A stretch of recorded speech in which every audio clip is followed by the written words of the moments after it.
Muy buenos días, buenas tardes, buenas noches, dependiendo desde qué coordenada geográfica del globo se estén conectando a esta transmisión en vivo desde Moscú, la capital del mundo multipolar. En esta ocasión presentando, entregando, ¿no? Haciendo entrega de la prácticamente ya la 75ª entrega, número 45, increíblemente, en este curso inédito en la historia de habla hispana, que es pues Fundamentos de Geopolítica, cuyo objetivo principal justamente es llevar esta disciplina muy poco entendida, muy manoseada, si se quiere, hasta cierto punto, en donde pues es importante para la comprensión, la adecuada comprensión, nunca nos cansaremos de decirlo, la verdadera política es la política exterior, y sin este conocimiento, lamentablemente, los países de nuestra América de habla hispana no tendrán futuro en el nuevo escenario multipolar que está en emergencia.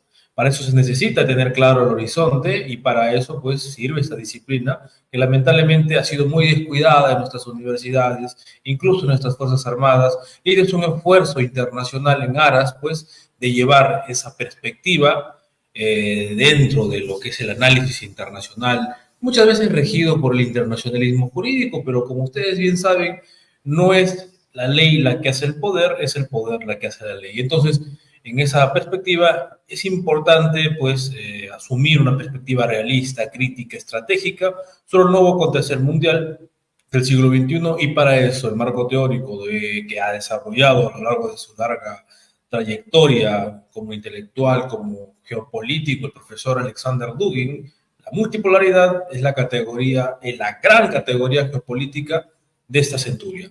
Y en esta oportunidad, bueno, pues vamos a presentar una edición especial con mucho cariño, ¿no? Tenemos una invitada de lujo a quien conozco personalmente, la conocí en Lugansk, ¿no? En lo que es actualmente parte de la Federación Rusa, estas castigadas regiones del Donbass, históricamente castigadas por estar justamente en constante fricción, ¿no? Lo que es el mundo euroasiático, lo que es Europa Occidente, la OTAN, ni más ni menos, ¿no? Y en este conflicto que aún se sigue desarrollando y que está extendiendo ramificaciones más allá, por supuesto, de Ucrania, que a estas alturas del partido se sabe perfectamente que no es Ucrania en sí. Ucrania es un instrumento. El objetivo principal de todo esto es mermar a Rusia, mermar el proyecto euroasiático, mermar la multipolaridad en emergencia y, bueno, pues al mismo tiempo intentar mantener una hegemonía, ¿no? Que ya es imposible de por sí mantenerla por diversos factores, diversas aristas, tanto en lo económico, en lo militar, en lo estratégico. Hay un declive de Occidente. Cuando hablamos de Occidente nos referimos principalmente a Estados Unidos, al mundo anglosajón y, bueno, ya toda la cohorte de países que ha hegemonizado, ¿no? Que ha dominado, porque Europa es también un espacio dominado, no nos olvidemos de eso. Bueno, entonces esta conferencia número 55 lleva por título Geopolítica y Periodismo, el precio de la verdad. Nuestra invitada de hoy es pues la señora, la periodista, la destacada y relevante periodista holandesa Sonja van der Ende, a quien la tenemos ya acá en el estudio. Bienvenida, ¿no? Willkommen. Ella es holandesa Hello. de hello, hola, natal, es natal de Holanda, ella nació en Holanda, habla perfectamente el alemán, dado que es un idioma muy familiar al holandés, un idioma germánico, y por supuesto también el inglés. Participa en diversos medios, ahora brevemente vamos a hablar un poco de su background. Periodista por la Universidad Erasmo de Rotterdam de Holanda, graduada en medios globales, guerra y tecnología por la Universidad de Queensland, redactora, reportera y comentarista para diversos medios internacionales, Tehran Times, Global Research, Strategic Culture, Cover Action Magazine, BRICS, RT, inglés y en alemán principalmente, en Sputnik, trabajó para el Organismo Internacional de Energía Atómica de Austria, como secretaria internacional y portavoz del laboratorio de Seibendorf de Austria también, presidente de Stop Occupation, una fundación holandesa para la liberación de Palestina. Ha cubierto diversos conflictos in situ, por supuesto, ¿no? Viviendo largas temporadas en estos lugares, tanto en Siria del 2011 al 2019, toda esa catástrofe que se vivió con pretendido derrocamiento de Bashar al-Assad. Ha informado desde Líbano, desde Irán, y desde el primer momento estuvo desde el inicio en la operación militar especial llevada a cabo por la Federación Rusa en los territorios del Donbass, que ahora son parte de la jurisdicción por voluntad soberana del pueblo del Donbass. Habla con fluidez el holandés, el alemán, el inglés, y tiene un dominio, ¿no?, importante del árabe. Debido a la persecución, y esto es lo importante, a veces el periodismo es el periodismo de verdad, el periodismo que es realmente sincero, honesto, preocupado por la humanidad. Ese periodismo es el que está perseguido, no el periodismo o la propaganda que hacen los medios occidentales, ¿no? Entonces, como Sonja es una periodista comprometida, ¿no?, con los ideales de libertad, de justicia, de igualdad, de compromiso, ¿no?, con las causas de los oprimidos de este pueblo, de esta humanidad, es que se ha visto lamentablemente perseguida en su propio país. No nos olvidemos que Rob Bauer, el actual jefe todavía, si mal no me parece, van a cambiar últimamente por otro, pero es holandés. Entonces ella, por su apoyo a la Federación Rusa, por estar cubriendo lo que los medios occidentales no dicen en el Donbass y en otras latitudes, es que es considerado un enemigo público en su natal Holanda y no puede regresar. Este programa está hecho para solidarizarnos con ella, y por supuesto estamos invitando al doctor Manuel Espinosa y a nuestro traductor, nuestro amigo Juan Gabriel Caro Rivera. ¿Cómo estás, Juan Gabriel? Buenas tardes. Bien, gracias. Es un gusto estar aquí otra vez, nuevamente. Muchas gracias. Gracias, hermano. Desde Colombia, nuestro destacado historiador, analista geopolítico, metapolítico y, como siempre, ya lo conocen, también nuestro traductor. El doctor Manuel Espinosa está por allí. Doctor. Bueno, podemos esperar. Bueno, sin más que dar, podemos empezar, ¿no? Ahí está el doctor Espinosa. Doctor Espinosa, buenas tardes. Buenas tardes, buenas tardes. Good afternoon from Nicaragua to Moscow and Colombia. Mm-hmm. Thank you. Good afternoon, good evening here. Good evening.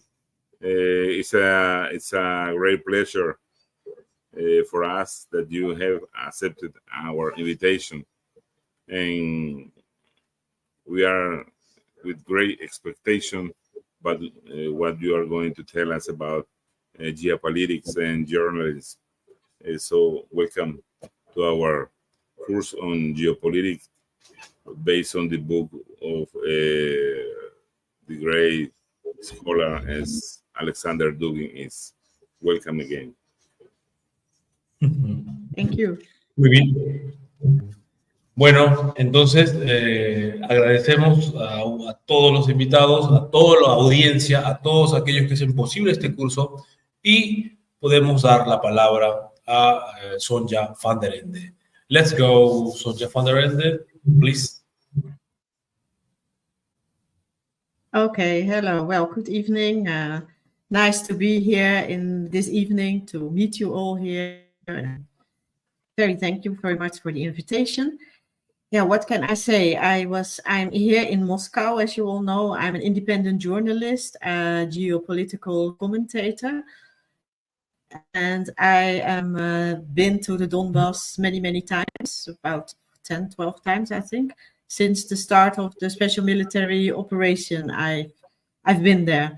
And I also met, of course, Alexander Dugin and his daughter. Unfortunately, we all know what happened to his daughter. I saw her in the Donbass a few weeks before she was killed. So this is, very terrible what happened. Thank God there was one more killing afterwards, but thank God at the moment, not anymore. Let's hope it will stay that way, of course. And we are in the situation what Russia is in now. We are totally sanctioned from the Western countries, from Europe, other Western countries, US, Australia, and so on. Also, I am not sanctioned like Russians are sanctioned, but quite. Please.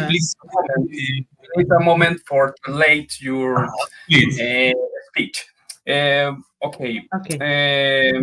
Yo soy Sonja van der Ende, que soy una periodista independiente, por supuesto, de Holanda. He trabajado en diferentes medios durante todo este tiempo y incluso, pues, yo conocí a Daria Dugina durante, pues, una semana, pues, en el Donbass, mientras estaba durante el Donbass, unas semanas antes de que le sucediera, pues de que muriera en el atentado. Es una suerte, pues, de que, pues, es una desgracia que ella haya muerto precisamente por simplemente escribir palabras. Es una de las tragedias, pues, que enfrentamos hasta ahora, pues, precisamente por habernos arriesgado, pues, por contar la verdad en diferentes lugares. Hemos tenido todos estos problemas. Continue, please. Okay, I'm not sanctioned like the Russians are sanctioned, but I am not, I can maybe travel to my country, but I am sanctioned like my bank account is closed, everything is closed, my social security number, and most likely when I would go back to the Netherlands, they will, yeah, they will give me a trial somehow, put me in jail or whatever. So yeah, this is the situation we are in. Por ejemplo, yo he sufrido la sanción por parte de diferentes países, de Estados Unidos, Gran Bretaña, Australia, Canadá. Ellos han cancelado, por ejemplo, mis cuentas bancarias, mi número social, mis redes también han sido cerradas precisamente por mi apoyo a la operación militar especial. Continue. Okay, well, I'm a writer also. I am writing for a lot of magazines, geopolitical commentator, and especially, well, again, now about the situation in Russia, also about the Middle East, but okay, that's a different story today. So a lot of what is going on and what the West is doing to Russia, to, yeah, what I always say, they try to wage a war. And this is, we are now at a very dangerous point in time because the European politicians are totally, in my opinion, totally radicalized. And this is very, very dangerous for the whole world. I was in politics myself in the Netherlands. I was the Socialist Party. Of course, I'm not anymore. But it's a very dangerous situation. I think situations which we didn't see after the end of World War II in Europe. And I think a lot of people like me think about it. We discuss a lot about it. And this is the situation right now. One moment. Muchas personas, pues yo he escrito para muchos diarios sobre la geopolítica, sobre la situación en Rusia, sobre la situación actual que se está llevando a cabo en los diferentes países. Lamentablemente hoy en día Europa es gobernada por líderes bastante radicales que tienen una visión distorsionada de la realidad. Yo misma participé en diferentes partidos políticos, por ejemplo en el Partido Socialista de Holanda.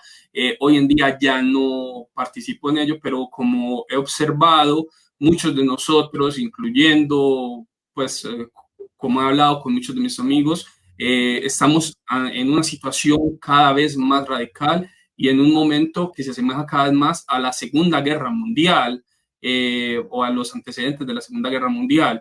Y lamentablemente parece que caminamos hacia ello. Continue, please. Today, of course, there was one European from Hungary, President Orban. He is the only one who came to Russia. He wants peace, he says, and I think he's really a genuine person. He really wants peace, but he was there without approval of the European Union. So yes, I don't think, yeah, it's very sad, but I think it's a very good effort what he made, but peace is far away, very far away at the moment. And we all have these elections in Europe. We had one in the Netherlands. We had one in Britain, of course, but I think it doesn't matter who is winning. It's like you have socialists or you have conservatives. It's actually one and the same because they have this agenda behind them. And this agenda is really to wage a war on Russia. And we know it, and we see it every day. Junior. And NATO is already at the borders. NATO is at the border in... sí, bueno, uno de los graves problemas, pues, o sea, el único político en Europa en estos momentos que desea la paz y ha intentado impulsar una negociación diplomática con Rusia es Víktor Orbán en Hungría. De hecho, incluso en Hungría se han celebrado manifestaciones por la paz. Sin embargo, sus esfuerzos están muy lejos de ser o haber alcanzado un público general, y la mayoría de los políticos de Europa siguen caminando por la misma línea. A pesar de que en estos momentos nos acercamos a elecciones en Holanda y en Gran Bretaña, sin importar que los políticos sean conservadores o sean liberales, todos siguen una misma agenda, todos están uniformemente guiados por esta agenda, y es ella la que dicta finalmente los pasos a seguir, y especialmente con el avance de la OTAN a las fronteras de Rusia.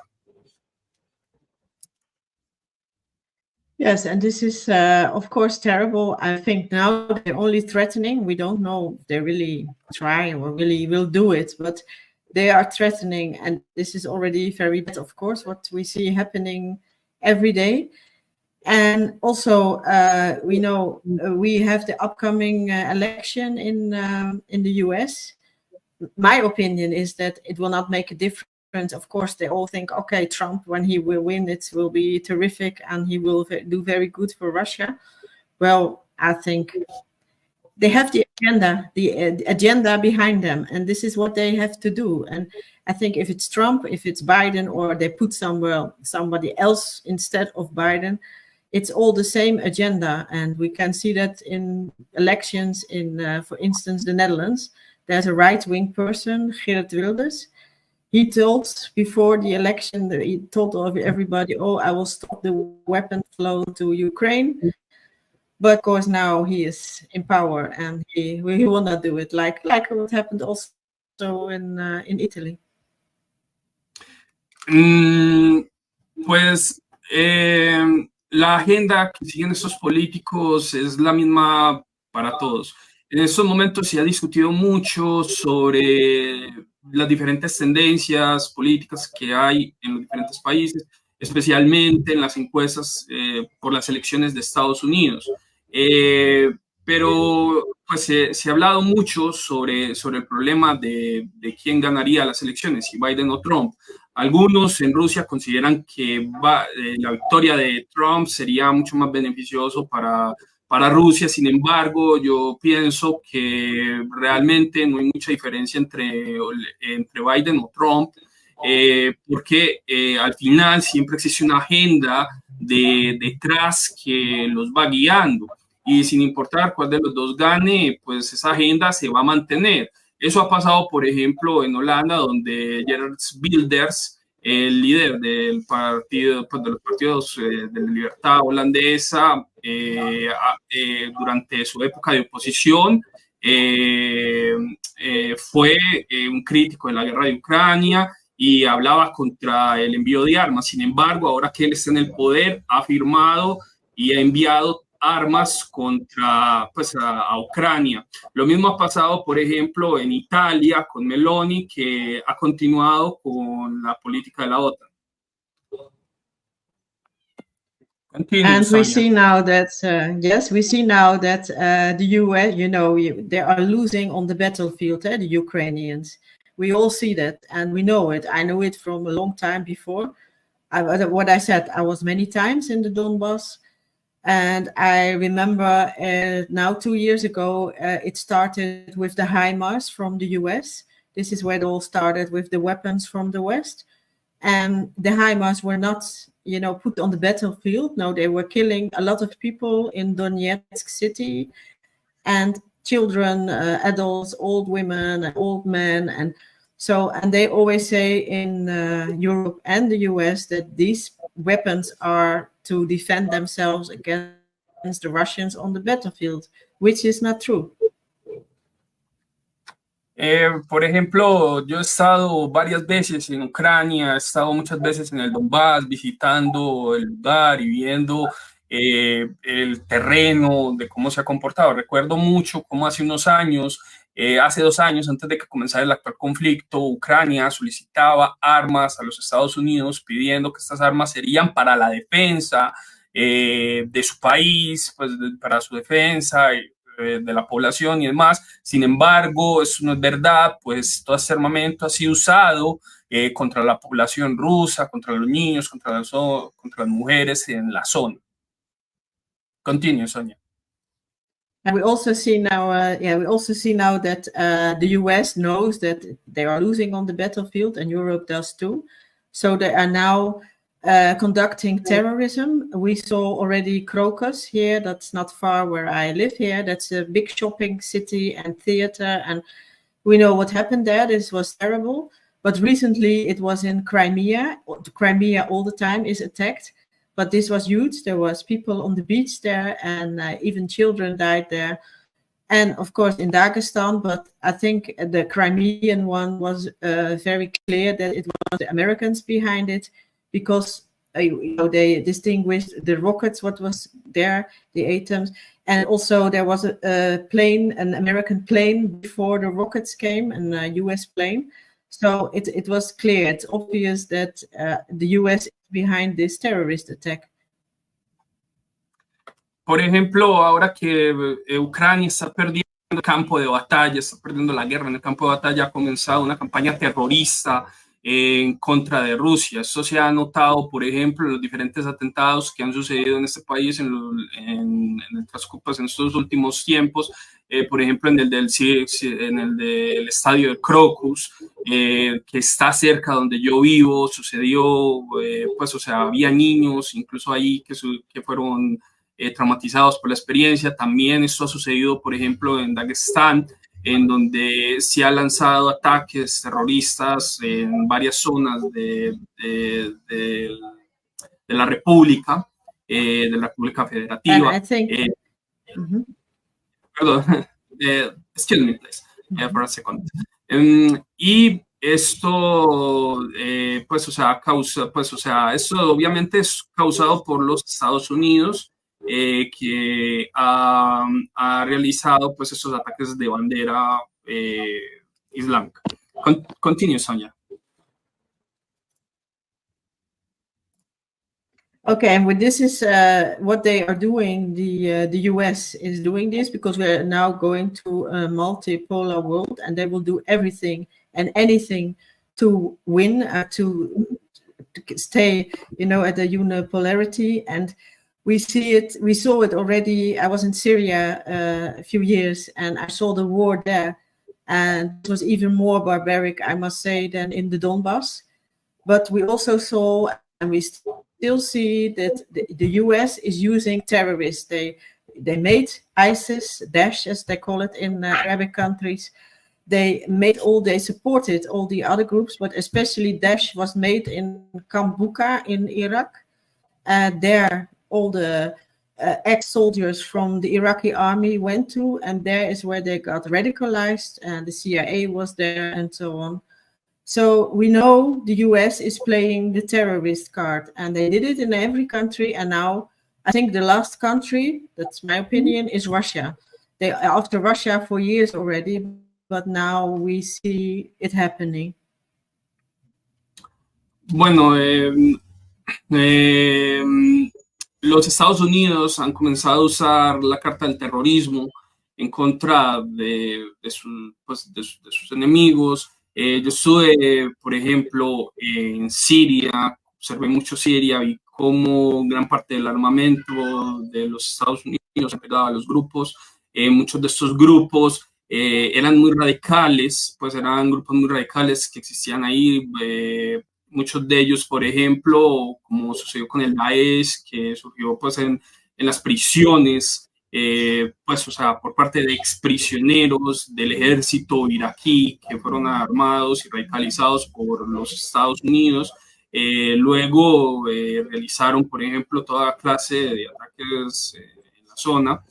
Posteriormente, lo mismo ha ido ocurriendo acá, ahora en Rusia, después de las campañas, pues se ha usado al Islam, pues al islamismo, al terrorismo como un medio para atacar al país, a Rusia. Esta es una de las últimas, digamos, la última carta que Estados Unidos ha estado usando contra este país.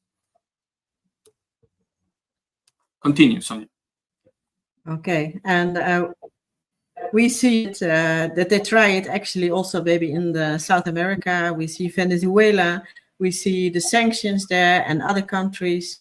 If they cannot win, also the Western world will put sanctions. They put a lot of countries have sanctions. If they cannot win, they will put sanctions. But with Russia, I know the sanctions are not working, and I not mean for Russia, but it's working opposite for the EU. In the EU, they have this gas problem and so on. So there is where the problem is now for the people in the EU. As what I hear from people, my friends still there and people I know, the situation is deteriorating, especially in Germany. There's a lot of unemployment. There's a lot of poverty now. And of course, extra dimension is all the refugees who are pouring in, the Ukrainian. Before that, it was all the people from the Arab world, Syria, Iraq. So I think the big loser in this all will be Europe. But they still will not acknowledge that they are, you know, they cannot say we are now losing and we see the multipolar world is now emerging. This is something they fight against. Hoy en día, pues, o sea, Estados Unidos defiende la unipolaridad y ha aplicado una serie de sanciones en contra de diferentes países que se oponen a ella, como por ejemplo Venezuela, Bolivia, en Sudamérica, pero también en otras partes del mundo. También ha impuesto sanciones contra Rusia, pero las sanciones contra Rusia no han sido muy eficaces, pero estas sanciones sobre todo han afectado a Europa. A los europeos, a los países de la Unión Europea, que han visto cómo se le da por las nubes el precio del gas, por ejemplo, los problemas de la energía. De hecho, es interesante ver que todas estas aventuras de guerras en contra de Siria, de Irak, de Libia y ahora de Ucrania, todas han terminado por debilitar fuertemente a Europa, que están pagando gran parte todo lo que ha sucedido con estos conflictos. Continue, Sonia. Okay, to come back to my practical experience in the Donbass, in Europe or maybe in South America, I don't know the situation there, but in Europe they say there is no neo-Nazism, or, you know, it is just the Ukrainian army is fighting and against the Russians who are terrible. They say they invaded Ukraine. Well, the whole story, they forget what was happened since 2014, the coup d'etat at the Maidan in Kiev. And also, I saw myself that there are really neo-Nazis there. I was in the Azov steel factory. I don't know if they know this story in Southern America, but there was the big factory, a very huge factory, I must say. This was liberated by the Russians, and I was there 1 week after the liberation. And I saw the remnants of all the Azov battalion. Well, we could see the manuals, we could see their books with Nazi signs. Even Mein Kampf was laying around. So they are neo-Nazis. And Europe said, yes, they are. The Azov battalion is a neo-Nazi battalion. They said that in 2014 upwards to 2019. And then they changed. They changed everything in the media to say that they are not neo-Nazis. Yo no sé si en Sudamérica hablan de eso, pero en Europa es muy común que se diga que, por ejemplo, los luchadores, pues los luchadores del batallón Azov no son neonazis, no tienen nada que ver con eso. Pero, sin embargo, yo he estado, por ejemplo, en los lugares en donde ellos han combatido, incluso, por ejemplo, en las zonas de combate liberadas por el ejército ruso, después de las luchas, y hemos encontrado, por ejemplo, en varios de esos lugares, manuales y libros que pertenecen, por ejemplo, al batallón Azov. Estos manuales de libros del batallón Azov, todos contienen símbolos y simbología nazi abiertamente. Eso es algo que, por supuesto, en los medios occidentales no se les considera, pues, o se niega abiertamente que ellos, pues, sigan estas ideologías neonazis, y que el batallón Azov es completamente limpio de eso. Sin embargo, en nuestra experiencia del tiempo que hemos pasado desde el 2019 hasta el 2024, observando todos estos hechos y acontecimientos en reportes que hemos hecho, podemos constatar abiertamente que sí lo son, que sí son neonazis, que tienen propaganda neonazi. Continue, Sonia. So this is what the US is doing, and of course the European partners in crime, I would call them. They always use the groups like they do now in Russia with the neo-Nazis. They did it in the Middle East with ISIS, that were the extreme Islamic people, but okay, they use either a religion or Nazism, and they will tell the people, you know, that it's very, very terrible. Now Daesh or ISIS is coming and killing you all, but they are the ones who are behind it. That's what the US is doing. This is the terrorist card, what they are playing. And I know now we have another problem here in Russia, as you might know, Carlos, we have the drones. The drones are coming every day nearly. They are coming in Crimea, Krasnodar, what was it, Rostov, all cities. In the beginning we had Moscow, but now lately no. So this is another aspect of the new warfare, the drone warfare. And yeah, one day, I don't know where they are coming from, but they say Ukraine, but I know for sure that there are new drone bases, like in the Netherlands. They have a new drone base from the US, like they had Ramstein already in Germany, who shot all the drones to Afghanistan, Pakistan. So it's a new warfare. Since, yeah, what is it, 1 year we see the drones coming? Una de las cosas que nosotros podemos observar es que Estados Unidos y sus compañeros europeos han venido armando a grupos radicales, sean de cualquier religión o sean neonazis en varios países del mundo, para atacar, por ejemplo, a sus rivales estratégicos en diferentes partes. También Carlos y yo, como lo hemos podido observar estando aquí en Moscú, otro de los nuevos problemas de la nueva cara de la guerra que se está dando es el lanzamiento, por ejemplo, de drones que atacan lugares estratégicos en diferentes partes. Por ejemplo, en estos momentos en Holanda se ha abierto, pues en los Países Bajos se ha abierto una nueva base de drones de los Estados Unidos. Lo mismo sucedió en Alemania, que lanzan, por ejemplo, estos drones para atacar lugares estratégicos en Rusia. Lo mismo ha sucedido, pues, en diferentes partes del mundo, por ejemplo en Irak, en Afganistán, en Siria. Los Estados Unidos ha abierto también, ha montado bases de drones en todos esos países, empezando a lanzarlos en diferentes partes como medio para realizar sus ataques, sus diferentes ataques en diferentes momentos. Continue, Sonia. Well, of course, I think Russia wants peace, and I don't know about Ukraine if they want peace. I don't. In the beginning, they wanted peace. There was this Turkish peace proposal in 2022. I think 6 weeks after it started, the special military operation.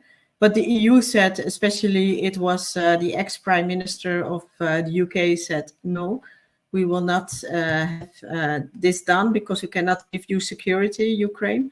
So Ukraine listened, of course, to Europe because they are, yeah, their proxy state, we can say. And yeah, now they had this peace conference in Switzerland, in Bergenstock, and only 78 countries signed so-called statement, which was actually useless because it was only about security something and Zaporizhzhia, the nuclear facility. So it was, yeah, it was nothing. And of course, Russia wants peace, but it will not return the new territories because the people voted there. not to return. They want to stay with Russia. And this was the referendum. And this was a democratic referendum, which Europe, the West, is saying it is not democratic. But it was. I was there. I saw it. And so it will not be returned. So in the end, Ukraine has to give in. And well, now they had their chance, but now they are losing a lot of land, of course.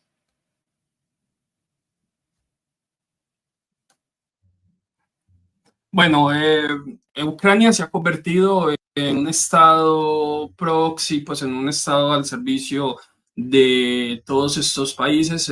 Durante un tiempo nosotros esperábamos que hubiera podido haber paz. Sin embargo, digamos que todos estos elementos ya se han ido a la basura. Hace poco se realizó en Suiza una conferencia a favor de la paz, en la que no participaron, por ejemplo, pues en la que ni siquiera estaba Rusia. 60 países firmaron alrededor, pues acerca del retorno de pues una declaración completamente inútil, que hablaban del retorno, por ejemplo, de las regiones del Lugansk, Donetsk, Zaporilla, a la Rusia. Sin embargo, yo estuve en el plebiscito que se llevó a cabo en estos lugares. La gente no quiere volver a Ucrania. Toda esa pues se hizo una votación democrática de precisamente unirse a la Federación Rusa. Todo eso pues no va a ser solucionado de ese modo. La guerra, pues o sea, hubo una oportunidad de paz alrededor del tiempo en que, pues hace varios años, en que se pudo haber solucionado el tema. Sin embargo, ya a estas alturas resulta totalmente imposible que eso se produzca. Continue, Sonia. Mm-hmm.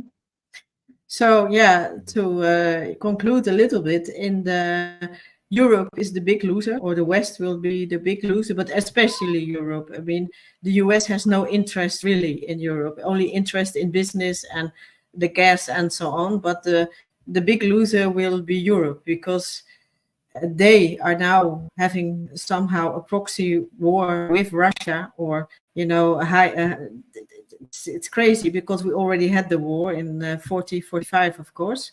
Especially Germany should be very ashamed of itself because of what they did in the Second World War. 27 million Russians were killed. So Europe is again the loser in this war. And it's very bad for the European people, because I see they're suffering already. And yeah, I mean, and also Ukraine is the big loser, because they sold themselves to the US, and they're losing land, they're losing people on the battlefield every day. Many soldiers are dying. A lot of people emigrated to Europe, or fled to Europe, how do you want to say it? And well, what are they going to do there? I mean, it's a terrible situation. And what I see too is that people are getting caught randomly on the streets of Kiev or other cities in Ukraine to fight, and forcibly. And this is a really bad situation. Zelensky is offering his people to be slaughtered. Bueno, conclusión de todo esto es que Europa es el gran perdedor en todo este juego. Los europeos han decidido destruirse económicamente. Han perdido, por ejemplo, cualquier control sobre la situación. En Ucrania, por ejemplo, no deja de perder hombres, equipos, no deja de haber muertos, no deja de perder territorio todos los días durante todo lo que ha durado este conflicto. Europa ha comenzado a hundirse totalmente. Las personas aquí pues en Europa han empezado a experimentar un terrible malestar con respecto a todo eso. Hay muchas personas que también han tenido que abandonar Europa por diferentes razones, huyendo del conflicto. Alemania, por ejemplo, ha sido la mayor perdedora de toda la lucha, ahora que ha perdido el acceso a una fuente de energía pues barata. Su industria está colapsando o yéndose del lugar. Lo mismo ha pasado con muchas otras personas. Podemos decir que lamentablemente podría repetirse lo que ha sucedido en las calles de Kabul o en las calles de Bagdad, en Europa, en los conflictos que sufrieron esos lugares podrían repetirse nuevamente en Europa. Zelensky, por ejemplo, ha decidido eliminar a todos sus rivales políticos para declararse completamente dictador, y eso es algo que nosotros estamos observando en estos momentos actualmente. Continue, Sonia. So you want to ask something or have some remarks about what I just said? Bueno, si ustedes quieren preguntar algo o hacer alguna observación, adelante. Okay, we are started the answers for you. The question for you. The question for you. Doctor Espinosa, por favor. Su audio, doctor. I have a question for Sonia, but first I want to thank you very much for what you have shared with us today. For me, really, it's very interesting and fascinating all your experience of being in that places of military conflict and wars, the so-called actual flashpoints.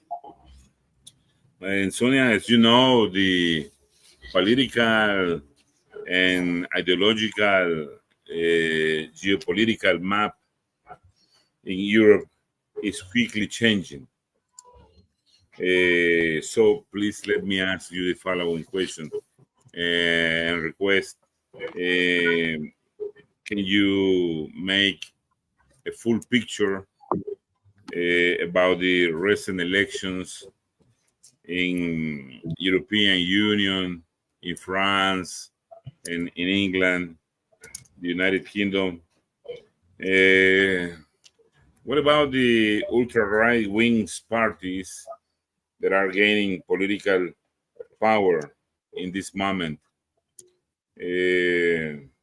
What kind of relations and connections do all these election victories mean in terms of facing rebuilding and against Russia and against the whole humanity, the whole mankind?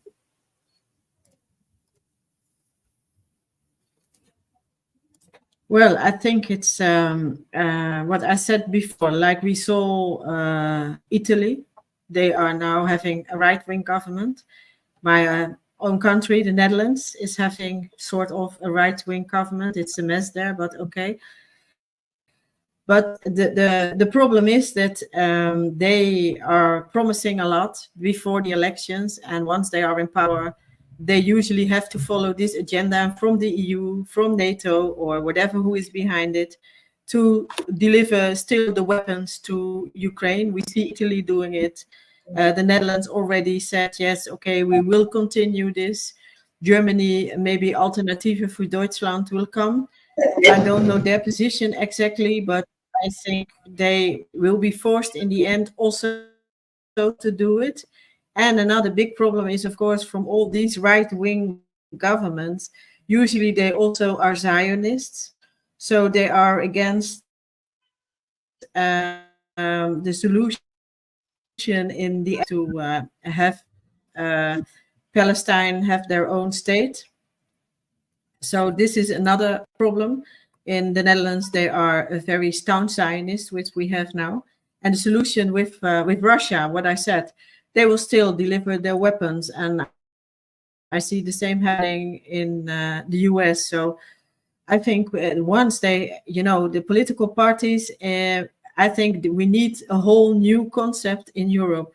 We have to, eliminate the weapon industry. We cannot, of course, but they have to find an all new concept. I don't know what concept it will be, but these old political parties, which we see in Europe, they're all the same idea. They're the same. They only bring it in another way, but in end effect, they are doing the same thing, and this is tragic, actually.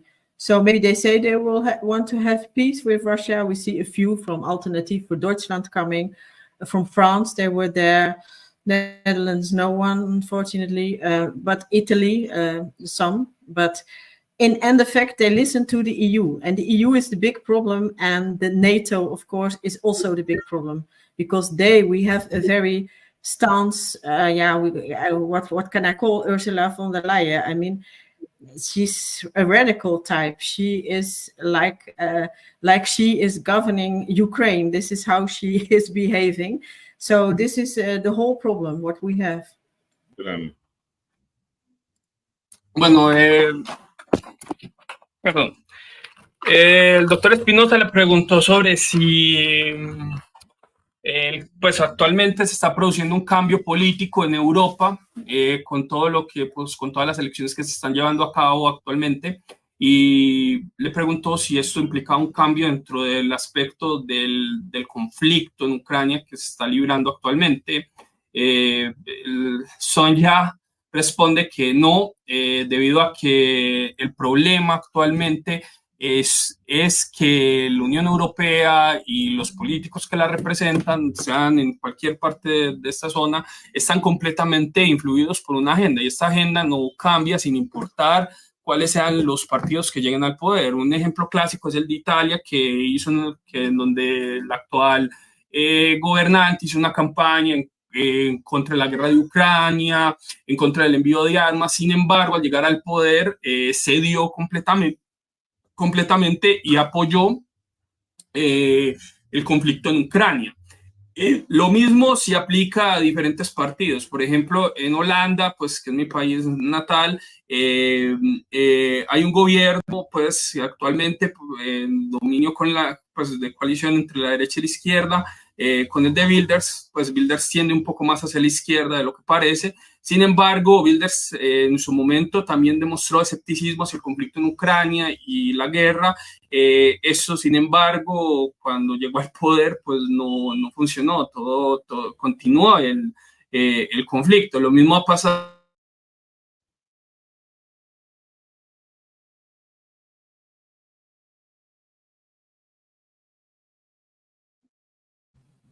Juan Gabriel.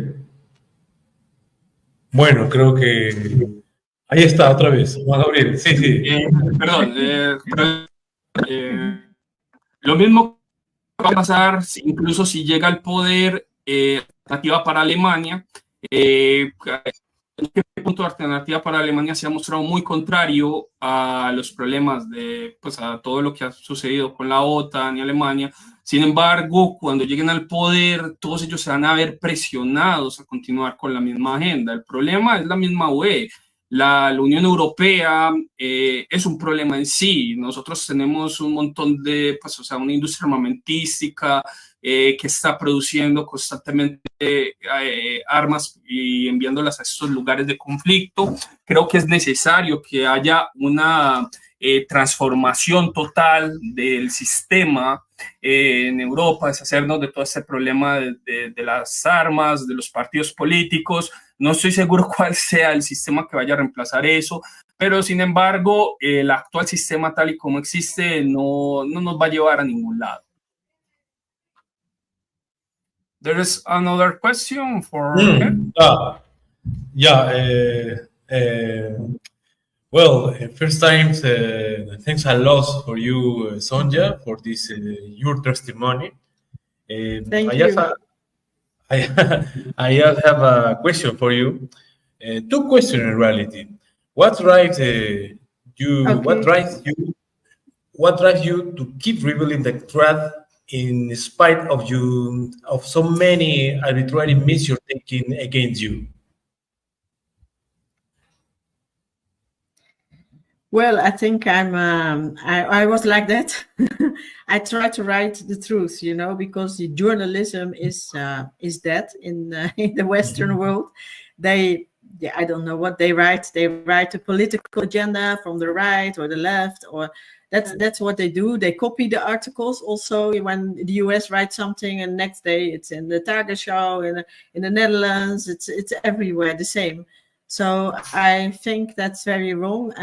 And like in my profession, I want to inquire and to see what is really going on. So And also, I think all the suffering I saw for myself in the wars in Syria, and I lived there a few years, and well, it's intolerable. It's very, very bad, and I think this has to stop. This inhuman behavior from the US. It's criminal behavior, I must say, and this is something which should stop. And also in the Donbass, people getting killed, children getting killed, and this should stop. This should end, and people should live in peace there, and have a good life and normal life, working life, and family. And so this is actually why I'm still going on, despite the sanctions and all what I suffered. Bueno, Mamani le preguntó sobre cómo veía pues los derechos, pues cómo veía toda la situación en esos países. Sonia le dijo que obviamente pues el conflicto, pues o sea, los conflictos que se están desatando en diferentes partes del mundo están llevándonos, pues ha causado grandes catástrofes en todas partes. Obviamente el periodismo de información, el verdadero periodismo que no se contenta con simplemente copiar y pegar las directrices o los artículos que hacen los diferentes medios que transmiten y reproducen las grandes cadenas de comunicación de masas, es muy difícil.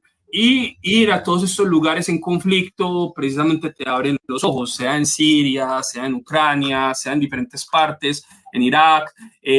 Uno ve que la gente en estos lugares lo único que desea es vivir en paz, que los dejen estar en sus lugares. Sin embargo, las armas, los conflictos de intereses y demás causan que las personas sufran horriblemente. En estos momentos, por ejemplo, en Ucrania y en estas zonas, están muriendo personas, están muriendo niños, están siendo masacradas poblaciones enteras, y no hay nada que podamos detener.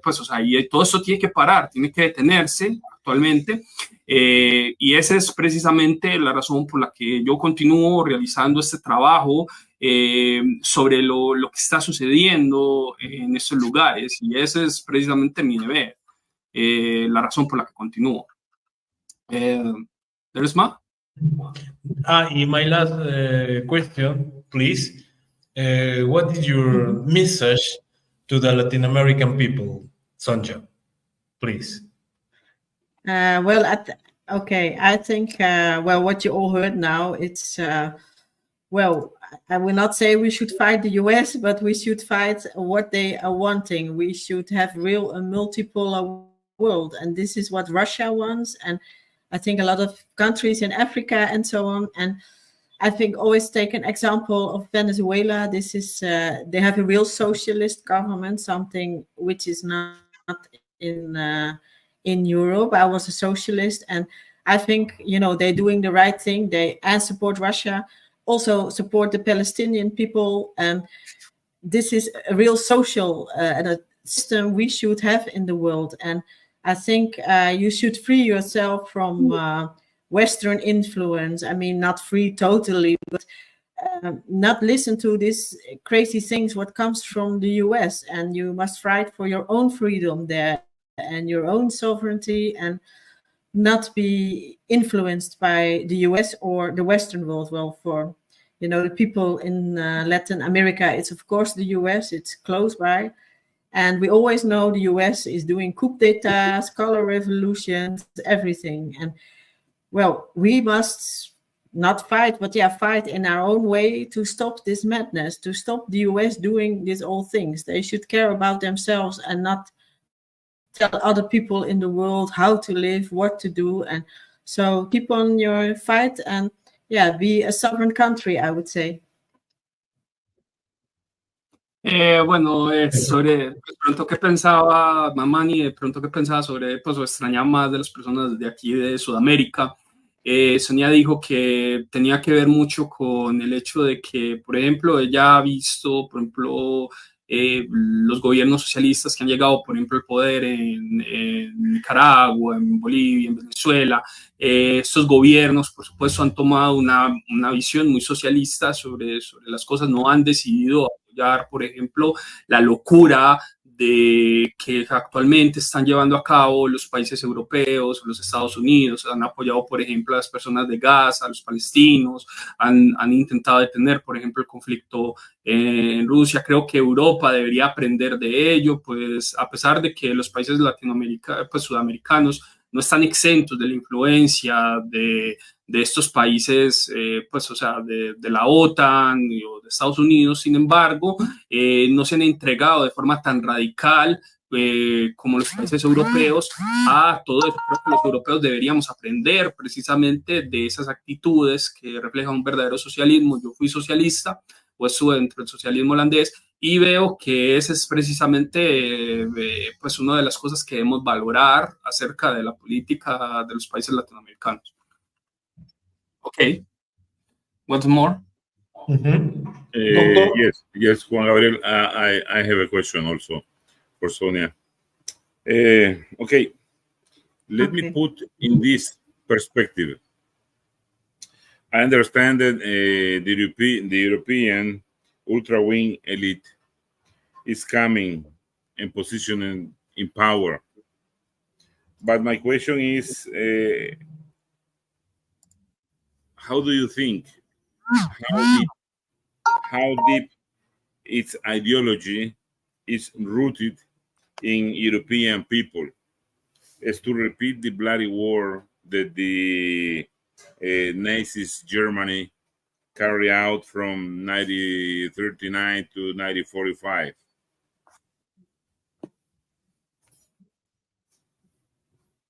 Well, I think it's still, especially Germany, we still see Nazism. I mean, of course, we will not call it Nazism, we call it fascism. People still live somehow in this ideology. But it's not only from the right wing, it's also somehow a left wing fascism we see, but the right wings, yeah, for sure. I mean, in the old days in Europe, between 39 till 45, they hated the Jews, you know what we all did to them. Now they, of course, are Zionists, what I said. So they are now actually, I would not say hating Arab people, but yeah, well, they don't like them very much. I mean, they have a lot of them in Europe, especially Germany. I think 2 million people from the Middle East emigrated. And the right wing is trying to get them out of the country. We have a very good example is where I'm from is now a man, Geert Wilders, and he is really, yeah, he was very terrible, saying we should send them back, or all terrible things to them, to our people, and so on. But they are the ones, the Western countries, who supported these wars in the Middle East. And this is that they will not tell their people. But the ideology of fascism, it's still there. It's I lived in Germany for a while, and I saw it during the COVID. It was the COVID pandemic. It's always my reference, what I saw. People are very quickly to be, let's say, indoctrinated by their governments, by their media especially. And yeah, they follow what they are saying. But the old parties in Germany, like CDU and so, it's still fascism what we see. And also Netherlands, every country, I think, in Europe, maybe in the south a bit less, but the northern countries, yeah, it's still there. Thank you very much, Sonia. Thank you.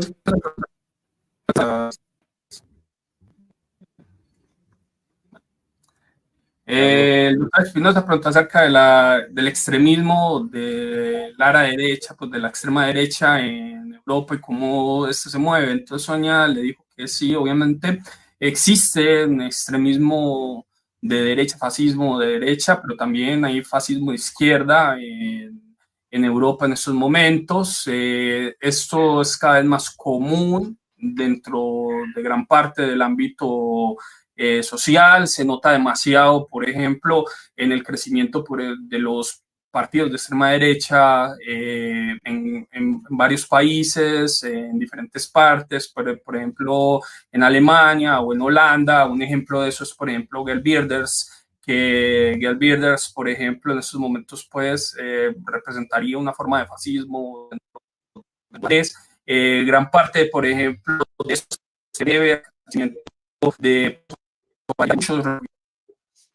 Lo que pasa es que mucha gente no lo dice, pero las guerras que se libraron en Medio Oriente, pues en Irak, en Siria, todas estas fueron apoyadas por estos mismos partidos que ahora se quejan de la llegada de los refugiados. Por ejemplo, en Alemania hay más o menos 2 millones han llegado 2 millones de refugiados del Medio Oriente en los últimos años. Esto ha causado, por supuesto, una crisis. Uno nota fácilmente, yo que viví en Alemania, cómo, por ejemplo, las personas son fácilmente indoctrinadas. En los países del norte, cada vez más abiertamente, pues, o sea, cada vez se ve más abiertamente las ideas fascistas. Tal vez en los países del sur de Europa no sucede tanto, pero en los países del norte cada vez es más fuerte estas ideas. Y es algo que se ve actualmente, y eso está modificando, por ejemplo, el mapa político europeo de una forma u de otra.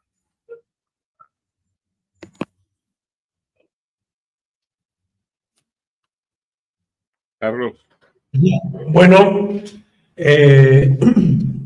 estamos llegando ya a la parte final de esta edición, ¿no? El número maybe I can say one more thing about this. I wrote an article about that after the Second World War, actually the EU, but also NATO, has been built by ex-Nazis. We know that, and the heads of the military wing of NATO, they were all Nazis. They were all served somehow. I don't know what they all did. It was not very good. And this is how the NATO is built and how the European Union is built. So it's still there. I mean, okay, these people are dead by now, but the succeeders, they still have the same ideology, and this is very bad. And I think the whole problem lays there. This is, the fascism. When this ends, then we have, I hope, a better Europe. But for now, it's very hard. It's right. Bueno, la última cosa que comentó Sonia fue que había escrito un artículo acerca de cómo, por ejemplo, la OTAN fue construida. El lado militar de la OTAN fue un proyecto que surgió de las cenizas, pues, de la Segunda Guerra Mundial. Pues después de la Segunda Guerra Mundial, la mayor parte de toda el ala militar de la OTAN estaba compuesto por ex-soldados o ex-nazis que fueron integrados dentro de este sistema, y actualmente pues son los que dirigen gran parte de todo este conflicto hoy en día. Pues obviamente todas estas personas ya están muertas, sin embargo las ideas que ellos tenían siguen funcionando y pululando dentro de la OTAN, y es algo que nosotros no hemos podido deshacernos de eso hasta el día de hoy. Creo que cuando acabe este conflicto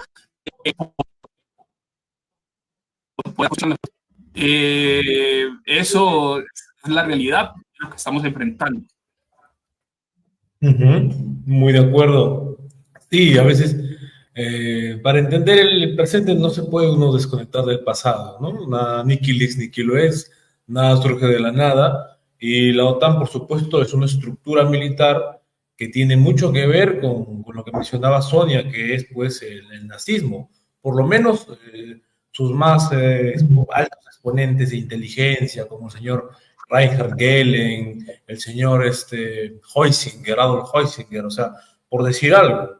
Cuando los Estados Unidos, ¿no?, tras la Segunda Guerra Mundial, llegan y supuestamente hacen un proceso de desnazificación, claro, desnazifican, sí, pero a los nazis que estaban en su contra abiertamente, y a los que querían colaborar con ellos les dieron todas las facilidades, a tal punto de que gente como Reinhard Gehlen, que fue el jefe de la inteligencia dentro del Tercer Reich, ¿no?, de la Alemania Nacional Socialista, el que estaba responsable del Frente del Este, o sea, no palabras mayores de Reinhard Gehlen, fue uno de los arquitectos de las actuales estructuras militares que ahora son unos brazos armados de Occidente y que están combatiendo actualmente contra Rusia. O sea, hay un parangón en la historia y hay paralelismos entre lo que pasó en 1900, ¿no?, la década de los 40, Segunda Guerra Mundial, y lo que estamos viendo ahora, pues, en la segunda década del siglo XX. O sea, hay que estar muy atentos a todo lo que está pasando,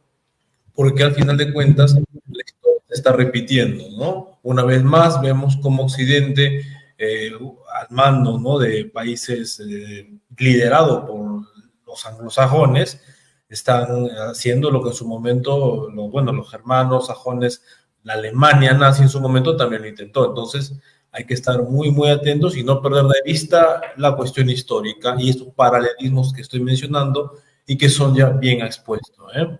Bueno, ustedes saben, nunca es costumbre nuestra intentar aprovecharnos, ¿no?, del tiempo de nuestros invitados, y acá en Moscú ya son las 11 de la noche. En ese sentido, yo creo que vamos cerrando la conferencia. Y bueno, quisiera palabras finales, ¿no? Your last words for Asia TV, Sonja, please. Well, I thank you so much, all of you. And well, I hope that we will see some peace. But for now, I think the conflict is still going on. And Russia is having, tough fights in the Donbass. It's not the aim of Russia to conquer Europe. This is what Europe says. It's not. And I hope for South America again that they will have their sovereignty, and people will be having a better life standard. And let's hope that multipolarity will be the future for the new world. Juan Gabriel, por favor. Bueno, sí, pues, o sea, quisiera, pues, las palabras finales es que debemos luchar precisamente por un mundo mejor. Esperemos que todo esto que estamos viendo sea superado, y esperemos que los conflictos que actualmente, pues, se vayan cerrando, que están abiertos, porque, pues, no deseamos nada de lo que está sucediendo. Doctor Espinosa. Sí. Doctor. Yes, Carlos. Well, once again, I want to thank you very much for accepting our invitation. On behalf of our Nicaraguan Center for Regional Studies, there is a think tanks, the regional think tanks. We would like to see you again, to be part of your conference. We really believe that this great experience that you have staying and being in all this theater of war makes you a very, very important professional in journalism, and your knowledge about geopolitics is so great that we really want to see you again in one of these lectures. We wish you the best for you and a very great success in the work you do for peace and for trying every day to tell the truth to the whole world. Thank you very much, Soya. Thank you very much, too. Thanks. You live in Moscow, right? Yes, Now. Yes. I cannot go back to the Netherlands, but it's very nice here. So I'd like to continue living here. So you speak Russian, right? It's Carlos does. Danke schön, Sonia Morales. Danke. Danke schön, Morales. Colombia. Colombia, Chile, Colombia, and Peru. Pero ja, Nicaragua. im Namen dieses Weißbier losen geopolitischen Kurses in der spanisch-sprachlichen Geschichte danke ich dich, Sonja, liebe Sonja. Wir bleiben in Kontakt. Sicher. Dankeschön. Einen schönen Abend. Okay. Have a nice evening and a nice day. Bye-bye. Bye. Muy bien. Chao. Chao. Bueno, esto ha sido una edición más de Al Último le dijimos. Muchísimas gracias en nombre del curso y estamos en contacto. Ustedes atentos al próximo edición que ya estaremos lanzando el flyer. Un fuerte abrazo desde Moscú. Gracias, Sonja. Gracias, doctor Espinosa. Juan Gabriel, un fuerte abrazo hasta Colombia. Eso. Hasta luego. Estamos en contacto. Bis bald. Bye, salut. Bis Bye-bye. Bis bald.